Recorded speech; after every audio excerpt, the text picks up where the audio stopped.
How to remove default clothes in Roblox avatar. Hello everyone, this is Sabrina here to help you today. So without any further ado, let's get right into the video. So first, open your Roblox application.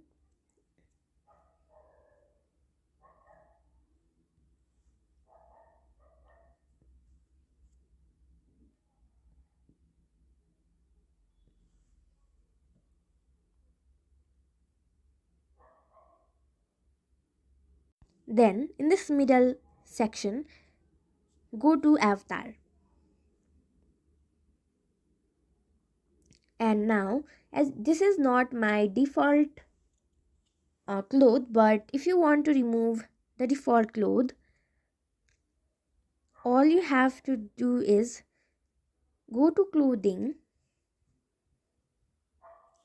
and then change your clothing the way you want.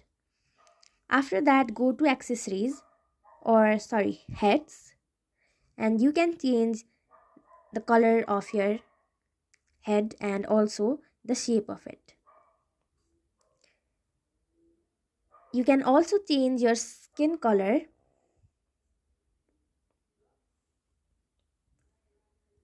From customize section, simply go to head and body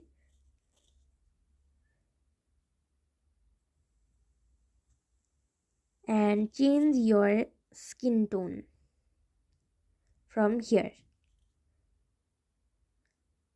So yeah, that's how you change or remove the default clothes in Roblox avatar. So that's it. Thank you for watching this video. Make sure to like, share and subscribe to our YouTube channel. If you got any question, comment them down and I'll catch you in the next one.